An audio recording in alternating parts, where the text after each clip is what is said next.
Alors, le texte d'aujourd'hui, il est bien court, il y en a juste 4 versets, et puis il n'y a aucune complication comme telle, si pas qu'il y a un serpent, il y a une cause, une discussion, un dialogue, il y a des affaires, il y a rien du tout. Et nous, jusqu'à pour lui mettre dans n'importe quel contexte, il est passé, non? Le texte, il y a d'abord sa première, cette invitation de Dieu, qui dit à Abraham. Et puis, deuxièmement, donc quitte, pars, je te montrerai, dit clair. Et puis, deuxièmement, l'idée c'est, je te bénirai. Il y a une fois, il y a 2 fois, il y a 3 fois, moi pour bénir toi, moi pour bénir toi, moi pour bénir toi. Et puis, le troisième idée, c'est les nations. Tu seras un grand peuple. Toutes les nations vont te reconnaître. Et on a commencé à ces 3 idées-là, qui est dans ce texte. Et nous pour demander, donc, nous pas pour faire comme la fois dernière. Moi, j'ai envie de nous mettre nous en 3, 4 tout de suite, là, et puis nous causer. On va dire, qu'est-ce que ce texte nous dit là? Qu'est-ce qu'il est en train de nous dire? Qu'est-ce qui nous comprend par ce texte-là, avec sa 3 volets, quitte, bénédiction, et puis un grand peuple. Alors, si nous pensons ça, et nous mettons, disons, 1, 2, 3, 4, 5, nous mettons en place, nous tourner et nous causer.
Il y a beaucoup de convergence dans vos remarques autour de le mot qui revient, le mot obéissance, le mot appel, le mot confiance, le mot foi.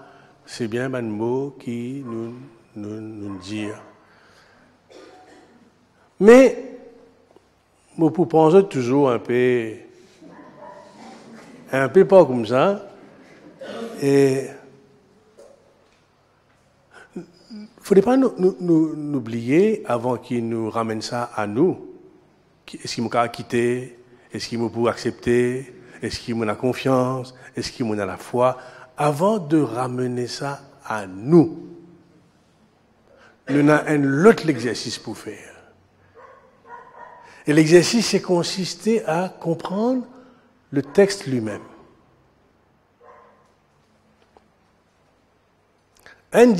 Pour me dire, qui fait Abraham, hein? Parce que la question, c'est qui fait Abraham? Et c'est une bonne question. Les 11 premiers chapitres de la Genèse nous parlent de la création.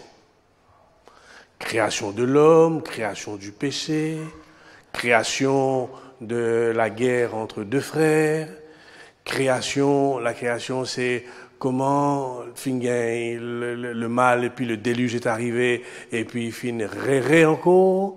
La création c'est comment c'est na Babel, si tout le monde tu peux remonter vin grand et puis après bon Dieu fin faire des langues, les langues partout. Donc ça veut dire nous sommes dans la création. Chapitre 1 à 11, c'est la création, comment dire nous en dehors du temps. Parce que c'est un temps qu'on ne connaît pas. Nous connaissons le temps de Noé, nous. Est-ce que nous connaissons le temps de Adam et Ève?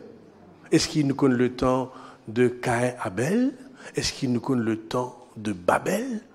Nous ne sommes pas dans ce temps-là. C'est un temps dans le commencement même, et juste pour raconter-nous, un peu pour raconter-nous ce qui nous peut vivre aujourd'hui, mais c'est un temps en dehors du temps.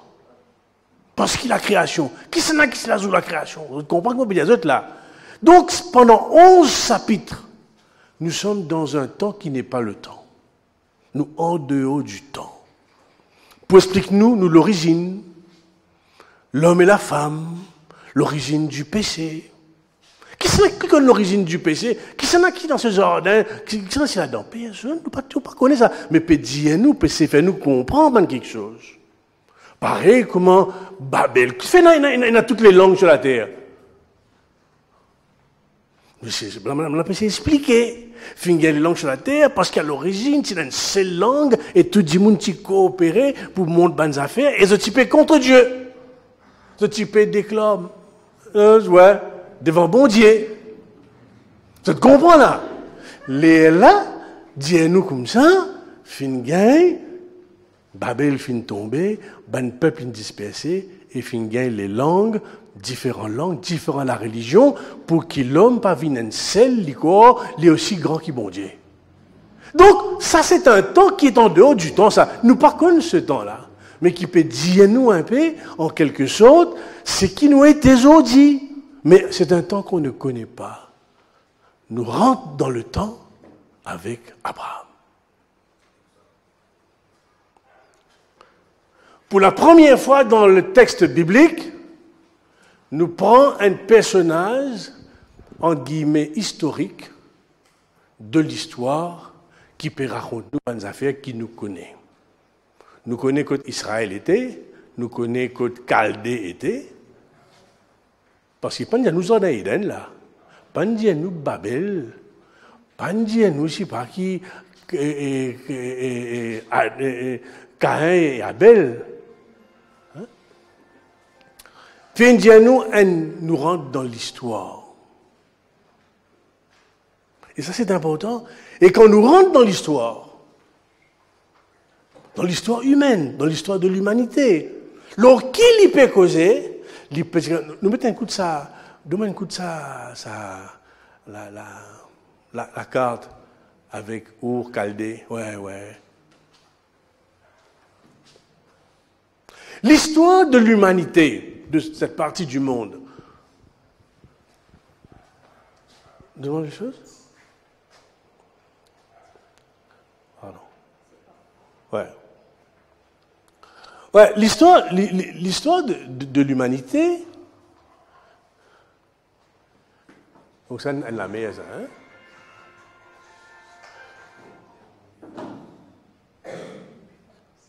Il commence, dis-nous, Abraham se trouve entre ces deux rivières, la Missouri,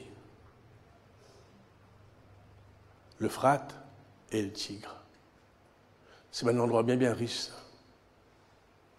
immensément riche. Il rappelle-nous, c'est une grande culture, parce que ça qui pose problème ici, dans ce monde-là, c'est un monde où il y a beaucoup d'eau. Et quand il y a beaucoup de sécheresse. Et Abraham, il vient d'un pays bien riche. Quand on peut dire qu'il quitte ce pays, c'est quitte la richesse. Nous, à Maurice, quand nous peut dire quitter, nous peut quitter Maurice pour nous aller à l'Australie. Vous comprenez combien d'être là? Je comprends qui peut arriver là au niveau historique. Nous quittons ici, nous pas le Canada. Est-ce qu'il pour quitter Maurice ou pas le dire? Que nous qu'à dire? Ou pas le Bangladesh? Pardon. Non, c'est pas pour dire. Je comprends qu'il peut dire ça là. Je comprends qu'il fait une demande à Abraham. Quitte la richesse. Quitte la richesse. C'est ça, premièrement. Donc, c'est un pays riche, vient au pays de Canaan. Et Canaan, c'est un pays qui n'a rien. C'est un pays pauvre, Canaan. Israël est un pays pauvre. Il y a une grande partie désertique. Et il y a la rivière qui descend. Au long de cette rivière, bien sûr, cette rivière, voilà cette rivière-là, il y a la rivière, ça. Regarde comment il est grand, ça. Vous trouvez grand? Il est petit comme Maurice. Non, de manière causée. C'est un pays pauvre. Il y a un rocher. Quand il y a un pays où coule le lait, le miel, faut ça. Il n'y a rien là-bas. C'est Astéla qui est développé le pays là. Mais le pays là, pas si développé ça. C'est une roche, c'est un désert. Et c'est un petit pays qui tout le monde qui mange l'eau là. Tout le monde qui vient taper l'eau là. Et tout le monde, comment dire, c'est un pays, c'est pas qu'on est qui bouffait, comment dire, c'est constamment un pays que tu as un risque pour vivre. Et c'est là-bas qu'il dit aller. Donc, il faudrait nous comprendre, qui peut dire nous, quand il est sorti d'un pays bien, bien riche, c'est ça. Il est sorti d'un pays bien, bien riche, et dit aller donc, vient d'un pays qui est pauvre, qui n'a rien. Qui fait ça? Qui fait cette démarche dans le texte? Moi, je peux expliquer, je ne pas juste guetter, d'expliquer comment ça texte-là, comment vous besoin quitter moi, comment. Non. Avant, nous guettons le texte qu'il peut dire à nous.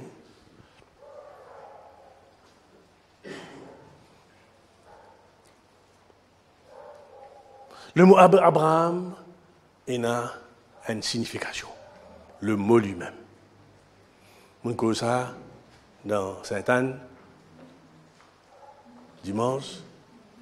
Abraham vient du mot Ab, qui veut dire Abba, qui veut dire papa. Et vient de Am, qui est le mot qui veut dire peuple, pays, nation. Qui fait dans ce nom, bizarre mettre le père de la nation. Nous connaissons que c'est le père de la nation pour nous. Nous connaissons. Je ne sais pas si tu connais ça à l'époque-là. Je ne sais pas si tu connais.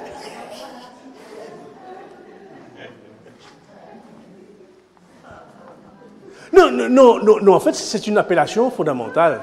Ça qui, nous comprenons.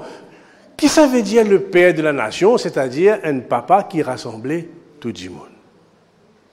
Abraham veut dire, le nom, c'est le nom, le père de la nation, le père de toutes les nations, de tous les pays qui vont rassembler tout. Quel est le problème? Qui fait bizarre rassembler? Nous connaissons, nous, qui fait bizarre rassembler, nous. Parce qu'il nous divisait. Parce qu'il nous différentes communautés, nos différentes religions, et qui toujours ont un danger. Toujours un danger. Parce qu'il n'y a pas beaucoup de pays, je peux dire comme ça, il y a le père de la nation. Mais, chez nous, il y a des affaires tellement fondamentales et nous comprenons qui fait bizarre de ce nom-là. Le père de la nation. On ne parle pas de père de la nation, ça, l'autre affaire. Hein? Mais c'est un concept fondamental. Pour qui faire? Parce que le peuple d'Israël, Bandimoun vient dans plusieurs endroits. Et dans Bandimoun qui sortit. Pourquoi ça ne mange pas là? Pourquoi ça ne vient pas manger? Et dans Bandimoun, il fallait manger là? Ah, il est bien obligé de manger, il faut manger. Hein? Pile faible. Quel est le problème? Dimoun sorti dans plusieurs endroits. Et là, Dimoun sorti ici. Je connais avec l'exil, beaucoup de monde final là-bas. Beaucoup de monde là-bas. Et puis, l'autre histoire encore. D'où vient le peuple? Quelle histoire qui nous connaît encore? Moïse. Et quand ben a sorti? L'Égypte. Alors, est-ce qu'il nous sortit l'Égypte? Est-ce qu'il nous sortit là-bas? Comment? C'est ça, Babylone? C'est ça, Babylone. Quand nous sortis, je comprends quel est le drive du texte. C'est que le texte a envie de nous dire qu'il fait les genoux Abraham, Pourquoi c'est Abraham? Bon, nous, quand on entend Abraham, nous ne comprenons rien parce qu'il ne pas cause hébreu, non? Nous ne comprenons pas ce qu'il veut dire. Mais un hébreu, quand il peut lire Abraham, il trouve le père de la nation. Et qui fait besoin le père de la nation? Pour faire besoin de ça? Parce qu'il est bien réuni. Le père de la nation, c'est celui qui va réunir tout le monde. Parce qu'ils sont divisés. Et on a dit, non, nous sortis là-bas, nous qui plissent. On a dit comme ça. Les gens ont dit, c'est nous qui sommes un vrai peuple. On a dit, non, c'est nous ici, l'Égypte. Alors, il y a, comment dire, une complication. Il y a une difficulté. Et dans sa difficulté-là, ça qui montre nous, il y a Abraham.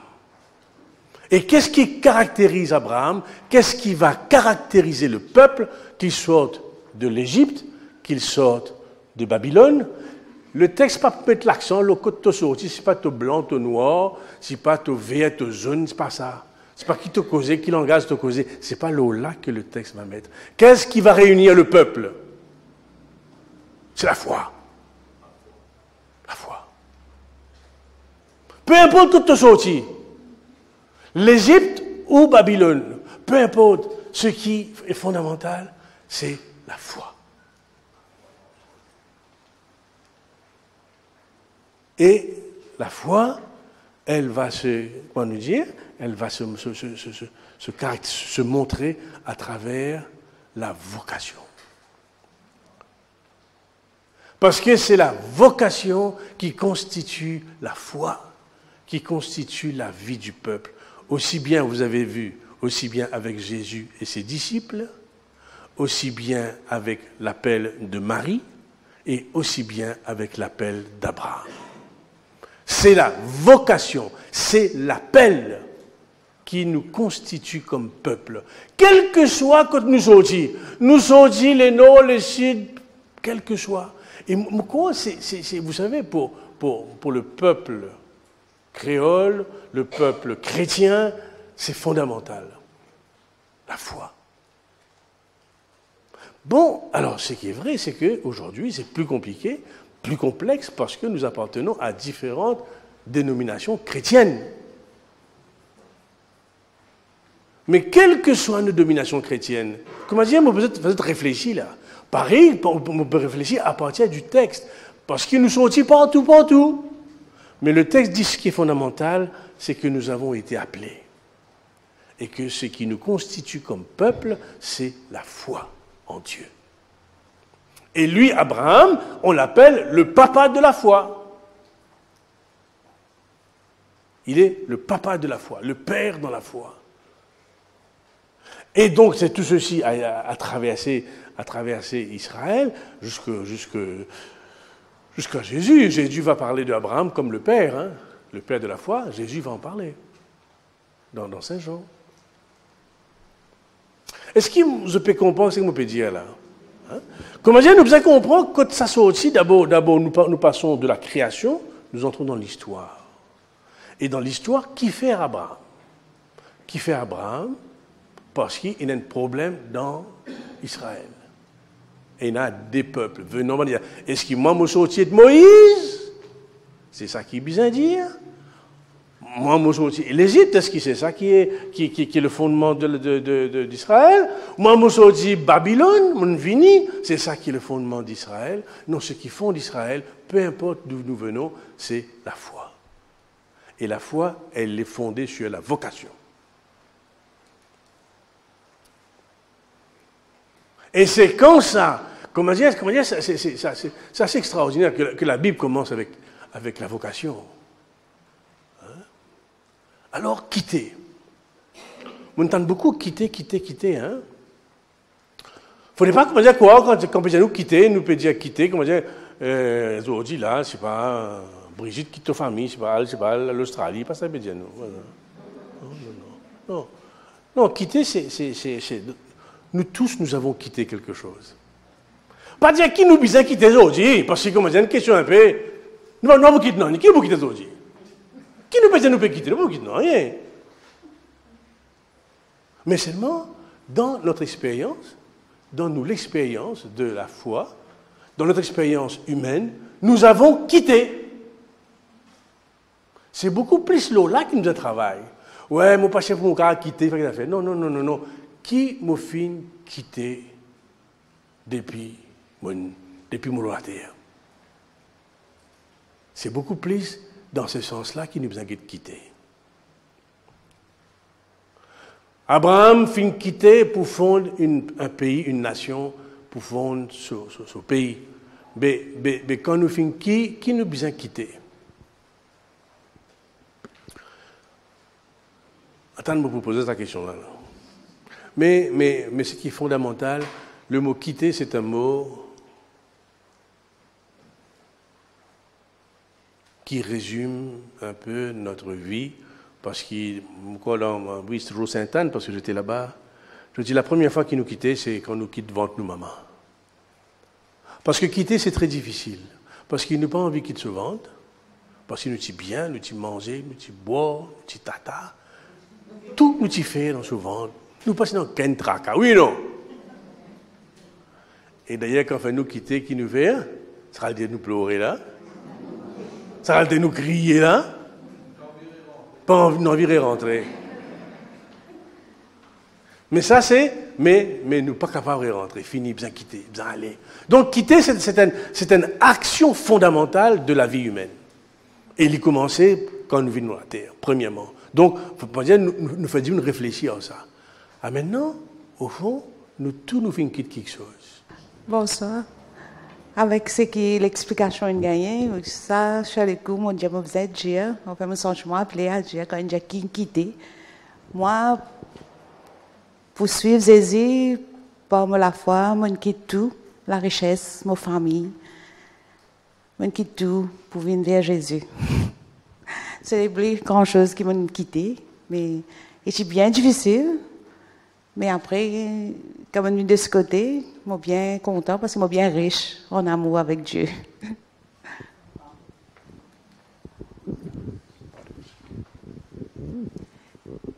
Pour moi, quitter, c'est aussi à chaque moment de la journée, quitte le péché pour suivre Dieu. Parce que pour vivre la foi, tentation là, il vient de la journée, il est capable de venir pour plusieurs affaires. Mais chaque minute, chaque seconde de la journée, faire de la tentation pour pouvoir vivre notre foi. Mais pour moi, des fois, je gagne l'appel, mais je résiste. Parce que je me sens ça bien difficile pour quitter. Parce qu'avec tout le confort qui m'est là, il n'est pas facile de quitter vers les autres. Mais quand même, avec la foi, avec la prière, nous essayons de quitter. Voilà ça qui me comprend. Moi, je suis besoin de quitter par défaut. Parce que moi, j'ai fait un accident. Avant mon accident, moi, je peux amener la vie jet life, comme on dit.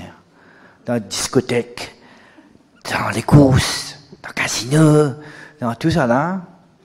Mais avec mon accident, je suis obligé de quitter tout ça là. Je suis content de mon motocyclette, faire un ski nautique, faire ici. Mais malgré tout, je suis besoin de quitter ça par obligation, d'une certaine façon.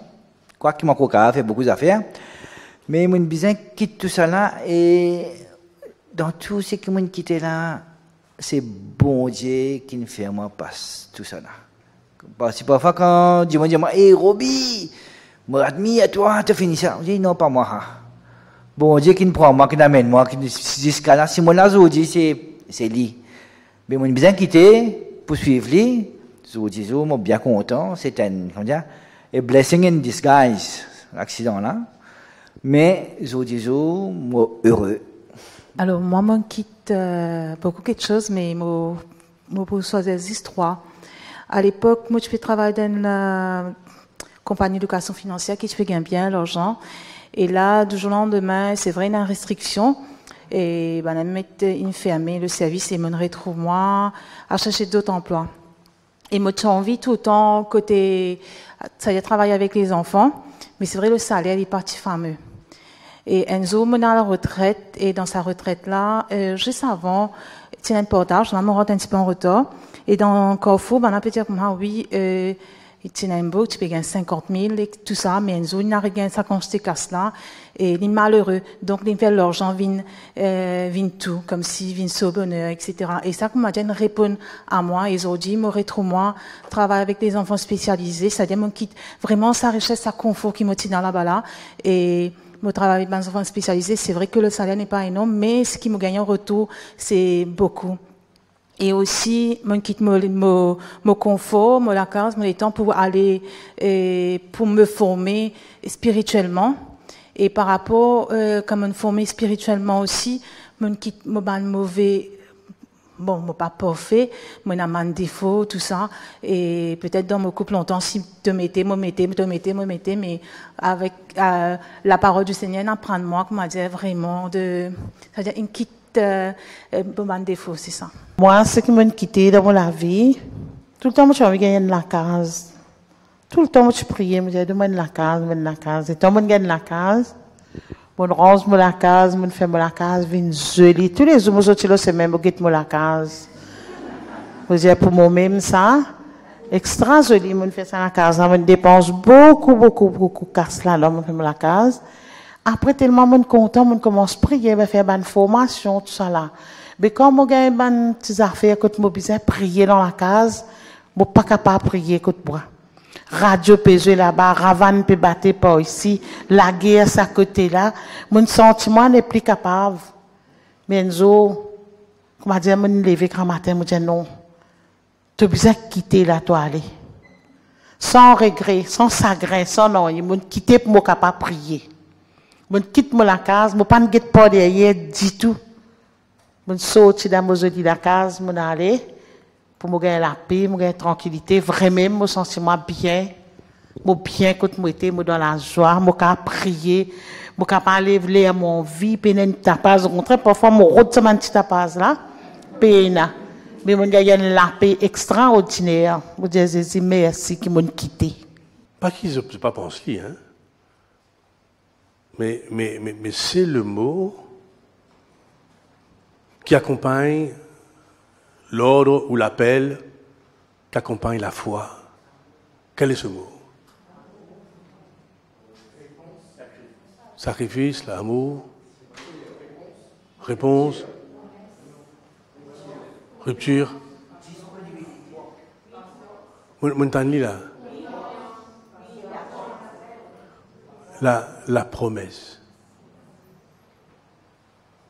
L'appel est accompagné d'une promesse.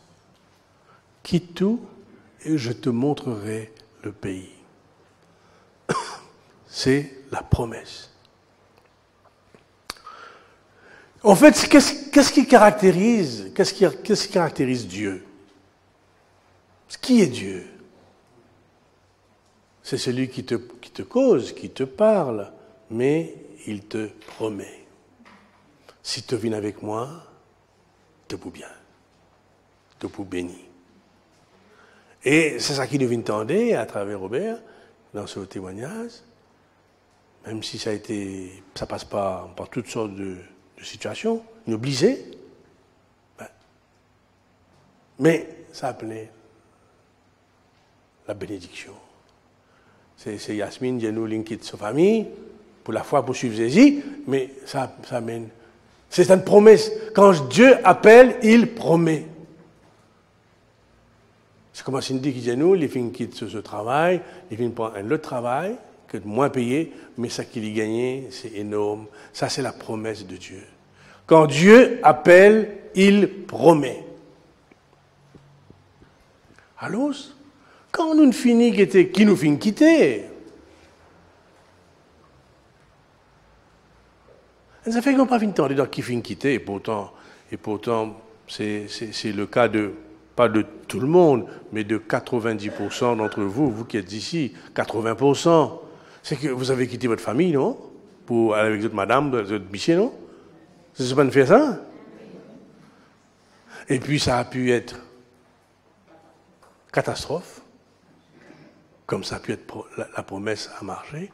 C'est-à-dire que oui, il y a ça, ces catastrophes-là. Parce qu'il nous quitte tout, hein. Comment? Peut-être nous faire la tête dire, peut-être nous faire obéir. Quand la famille dit nous, pas là, sa garçon là, il n'est pas bon pour toi, de vous connaître, mais nous persister. Parce qu'à la base de quitter, il y a l'obéissance, non? Nous pas pour faire, je comprends que là, ça il ramène nous loin parce que c'est ce qui quitter, c'est obéir, mais parfois nous finissons quitter sans obéir, nous faisons la tête, nous pas finissons écouter une parole. Mais ce qui nous dit à nous, si nous quitter, c'est la promesse. Et c'est ça la promesse en Israël. La promesse, c'est qui, tout au long de ces 12 chapitres, 13 chapitres consacrés à Abraham, quel est le problème d'Abraham? Nous nous causons, c'est le problème de un enfant, un enfant. Est-ce qu'il peut gagner des enfants?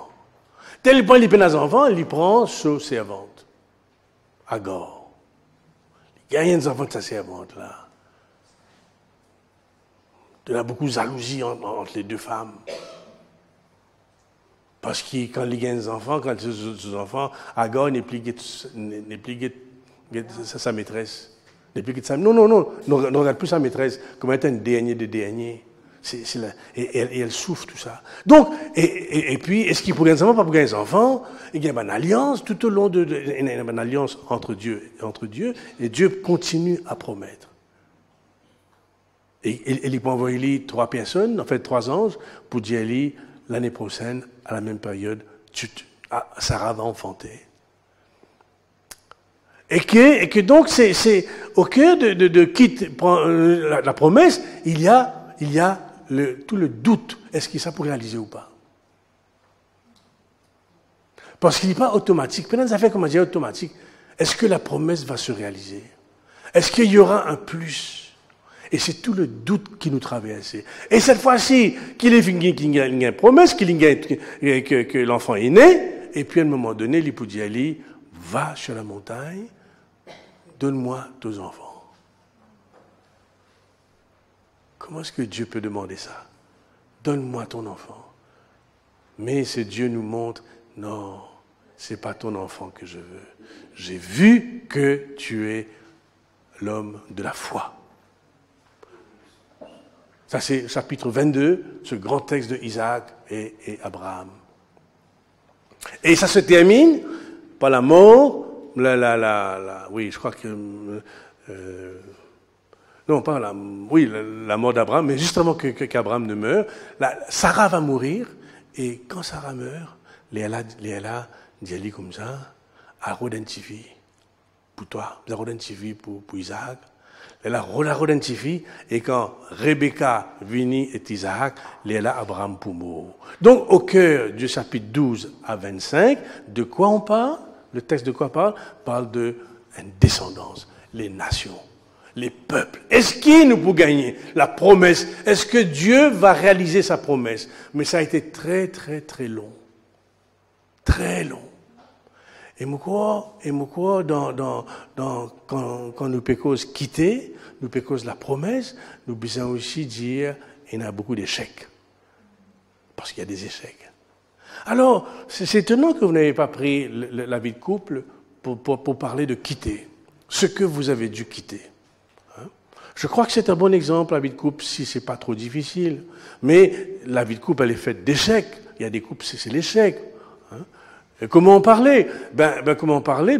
Que pas parce qu'il y a une échec que c'est fini.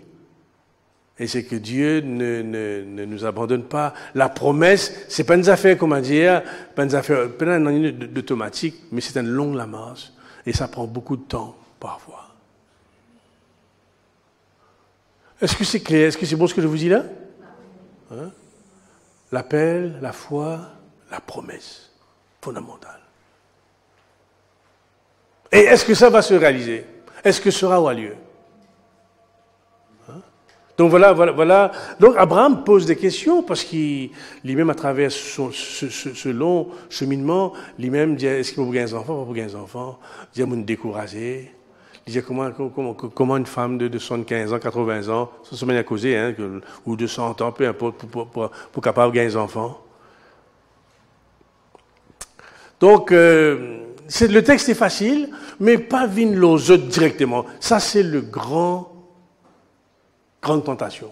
Est-ce qu'il m'a quitté, moi? Non, non. Nous savons fait du monde, rentre là-dedans. C'est la première fois que nous rentrons dans l'histoire. Et premièrement. Deuxième point, Abraham. C'est ce que ça veut dire. Pour qui fait Abraham? Mon des autres qui fait Abraham. Et puis, troisième point, c'est que l'on quitte une affaire riche pour venir dans une affaire que pénananier, et alors que c'est toujours le contraire que nous vivons. Hein? Donc, ça, c'est ce point-là. Et puis le point de la promesse. Et Dieu dit, ça qu'ils ont quitté, pas dire ce qu'ils m'ont quitté. Non, vous avez quitté des choses déjà. Dans cette culture, nous ne pouvons pas comparer cette culture avec nos cultures. Dans cette culture, l'homme a plusieurs femmes. C'est une culture où il y a plusieurs femmes. Quand on regarde Jacob, il a des femmes, Léa et Rachel. Il y a des femmes, il y a des lits. Et puis, il y a des enfants de bonnes servantes. Il y a plusieurs femmes, il y a plusieurs enfants. Donc ça, c'est la culture de l'époque. Bon. Ça, c'est comme ça, c'est que Sarah n'a pas d'enfant, c'est la servante qui va porter l'enfant. Parce que la servante fait partie de la famille. Parce que si tu prends la circoncision, au chapitre 17, vous dites comme ça, tout le monde dit, des enfants, et tout le monde dit qui reste dans toute la case. Tout esclave, tout servant, tout ça là, tout servant, tout serviteur, tout cela vous circoncis. Parce que c'est la famille, c'est le clan. Nous ne pensons pas en termes. Nous pensons en termes, on va dire, mari-femme. Mais eux, ils pensent en termes du clan. Et dans le clan, donc le papa Abraham, il avait Sarah, il avait Agar, et puis il y a nous, quand Sarah est mort, il y a l'autre encore. Donc, ça fait partie. C'est le clan.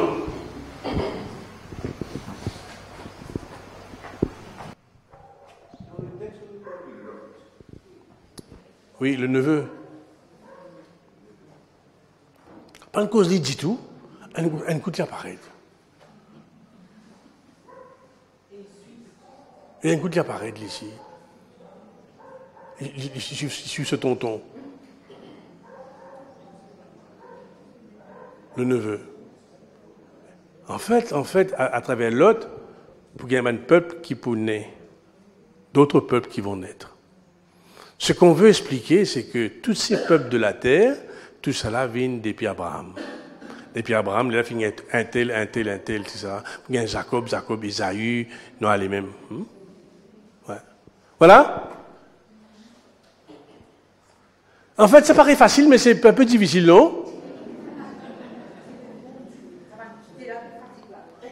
On va quitter la fatigue la tête, ouais. Non, il paraît facile, mais il est un peu difficile. Mais pas bizarre, ce que je vous dis, ce texte, il est facile, et tout de suite, on rapporte à soi. C'est, comme dire, nous sommes rentrés dans l'histoire. Dans l'histoire d'Abraham, la création. Avant, c'est la création. Là, ça, c'est l'histoire même. Hein? Essayez de rentrer dedans. Et puis, ce qui fait l'histoire de l'humanité, c'est l'appel. La vocation.